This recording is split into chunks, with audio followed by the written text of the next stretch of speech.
Hello दोस्तों, आज हम इस वीडियो में बात करेंगे ममदू मोहम्मद हसन LBE की यानी कि बिग रैमी की। आज हम जानेंगे बिग रैमी की लाइफ और बॉडी बिल्डिंग जर्नी के बारे में। तो शुरू करते हैं। हेलो दोस्तों, कैसे हैं आप सभी। मेरा नाम है फैजल। स्वागत है आप सभी का body building notes YouTube channel में। बिग रैमी का जन्म 6 सितंबर 1984 में इजिप्ट के एक छोटे से गाँव अलेक्जेंड्रिया में हुआ था। बिग रैमी एक मिडिल क्लास फैमिली से बिलोंग करते थे और उनकी फैमिली में मछुआरों का काम होता था। बिग रैमी की 2 बड़े भाई हैं और उनका भी मछुआरों का काम है। बिग रैमी की पूरी फैमिली में फिशरमैन का काम होता है, तो उनको भी यही काम करना पड़ता है। कुछ टाइम बाद बिग रैमी कुवैत में शिफ्ट हो जाते हैं और वो वहाँ भी यही काम करते हैं। फिर 2009 में बिग रैमी कुवैत में एक जिम ज्वाइन करते हैं और वहाँ वो वर्कआउट स्टार्ट करते हैं। उसके कुछ महीने बाद बिग रैमी का एक कार एक्सीडेंट होता है, तो उनको जिम छोड़नी पड़ती है। फिर वो रिकवर होने चले जाते हैं। फिर रिकवर होने के कुछ टाइम बाद बिग रैमी ऑक्सीजन जिम को ज्वाइन करते हैं और जिम स्टार्ट करते हैं।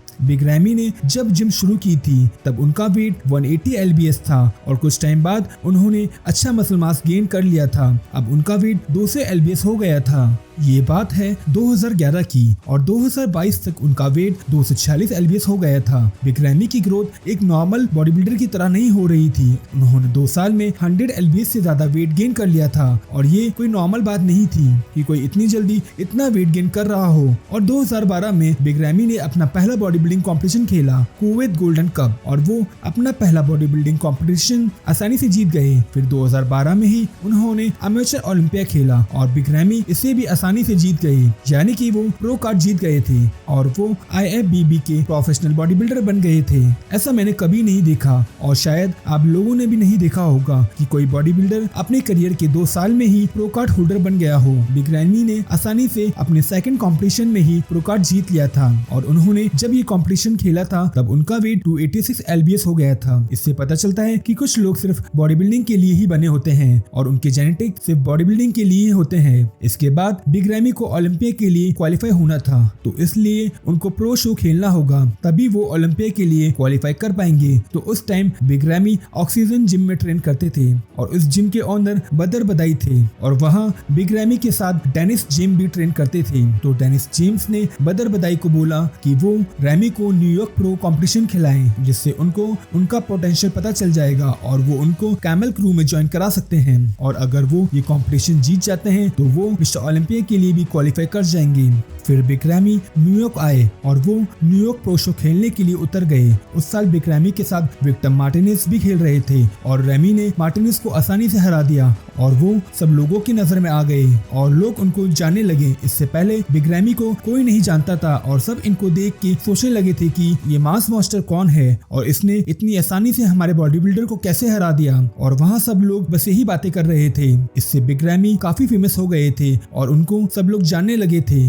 वो साल बिग रैमी के लिए बहुत खुशी का था क्योंकि वो मिस्टर ओलंपिया के लिए क्वालिफाई हो गए थे और उस साल ही उनकी बेटी भी पैदा हुई थी, इसलिए ये साल बिग रैमी का बहुत अच्छा था। फिर 2013 में रैमी का ओलंपिया में डेब्यू हुआ था और उस साल उनकी 8th प्लेसिंग आई थी, लेकिन बिग रैमी के साथ कंट्रोवर्सी हुई थी और वो इससे अच्छी पोजीशन डिजर्व करते थे। और इस साल के ओलंपिया में जे कटलर ने अपना कमबैक किया था पूरे 1 साल बाद और उनकी 6th प्लेसिंग आई थी और रैमी की 8th प्लेसिंग, लेकिन रैमी की बॉडी उनसे हर एंगल में अच्छी थी और जे की जगह रैमी 6th आ सकते थे। लेकिन जे कटलर लेजेंडरी बॉडी बिल्डर हैं और वो 4 टाइम मिस्टर ओलंपिया भी विनर रह चुके हैं, तो मुझे लगता है कि इस वजह से उनको अच्छी प्लेसिंग दी गई थी। इसके बाद रैमी ने 2014 में फिर न्यूयॉर्क प्रो खेला और वो उसको भी जीत गए और फिर 2014 के ओलंपिया की तैयारी में लग गए। मिस्टर ओलंपिया कंपटीशन की 4 वीक पहले रैमी ने एक्सरसाइज करते हुए खुद को इंजर्ड कर लिया और उनकी हैमस्ट्रिंग टियर हुई। इसकी वजह से वो अपने लेग को ट्रेन नहीं कर पाए और ना ही उन्होंने कार्डियो किया था, लेकिन उन्होंने ओलंपिया खेला और उनकी उस साल 7th प्लेसिंग आई थी। इस साल रैमी की फिजिक लास्ट ईयर से काफी अच्छी लग रही थी। उनकी muscle quality definition last year से बहुत अच्छी थी और अगर वो इंजर्ड नहीं होते तो वो शायद अच्छे आते और उनकी प्लेसिंग इम्प्रूव हो जाती।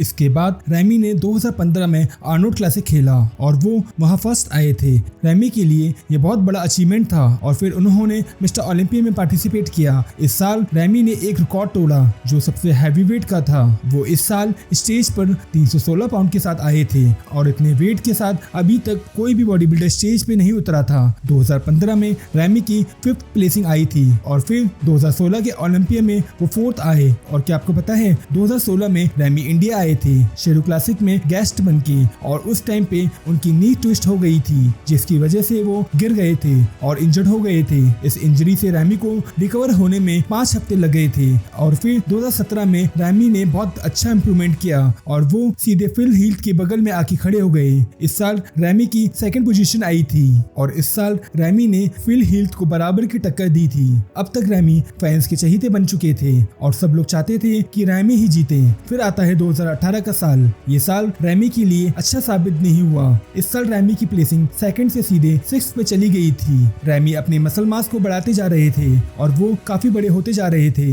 लेकिन इसकी वजह से उनकी कंडीशनिंग खराब हो गई थी। और इस साल जजेस को बॉडी बिल्डर को देखने का नजरिया भी बदल चुका था, क्योंकि अब जजेस को साइज और सिमेट्री के साथ साथ कंडीशनिंग भी चाहिए थी। रैमी के पास साइज तो था लेकिन वो इतने कंडीशन नहीं थे और इस साल की मिस्टर ओलंपिया विनर थे शॉन रॉडन। फिर 2019 में रैमी ने मिस्टर ओलंपिया नहीं खेला क्योंकि उनकी शोल्डर में इंजरी हो गई थी, जिसकी वजह से वो ट्रेनिंग नहीं कर पाए थे और उनकी रिकवरी में भी बहुत टाइम लग रहा था। इसलिए उन्होंने डिसाइड किया कि वो इस साल का ओलंपिया नहीं खेलेंगे। और फिर 2020 में रैमी ने हिस्ट्री बनाई और वो साइज के साथ साथ कंडीशनिंग और सिमेट्री भी लेके आए और इतनी मेहनत के बाद उन्होंने अपना पहला मिस्टर ओलंपिया टाइटल जीत लिया। रैमी का इस टाइटल को जीतने का सफर 2012 से शुरू हुआ था और उनको 8 साल लगे इसे हासिल करने में। और आपने रैमी का ये फेमस डायलॉग तो सुना ही होगा, विंटर इज कमिंग। इस साल सच में रैमी ने एक टॉप नॉच फिजिक दिखाई और फिर 2021 के मिस्टर ओलंपिया में रैमी की फिर फर्स्ट प्लेसिंग आई थी।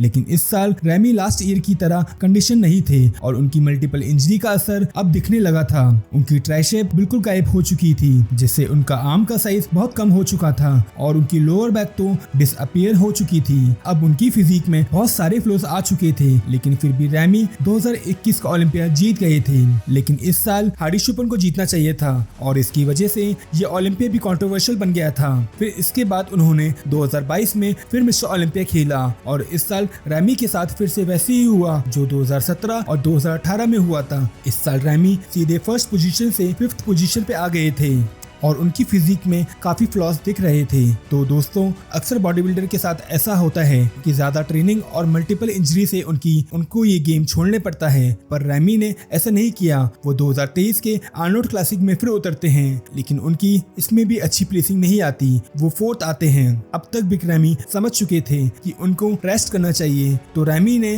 स्टीम थेरेपी स्टार्ट कर दी, जिसकी वजह से वो आर्नोल्ड क्लासिक में थोड़ा इम्प्रूव लगे थे। लेकिन इस साल उन्होंने ओलंपिया नहीं खेला और खुद को रेस्ट देने का सोचा।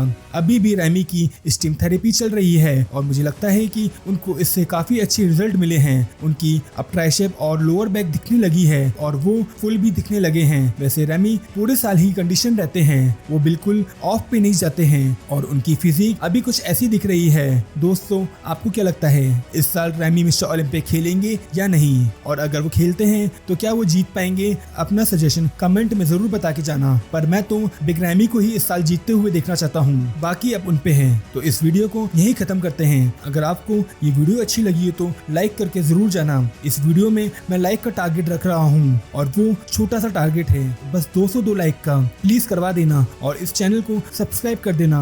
आपका एक सब्सक्राइबर मुझे मोटिवेट करता है और मैं अच्छे से वीडियो बना पाता हूँ। अगर आप ऐसे और भी बॉडी बिल्डिंग से रिलेटेड कंटेंट देखना चाहते हैं तो प्लीज सब्सक्राइब करना। मिलते हैं आपसे अगली वीडियो में।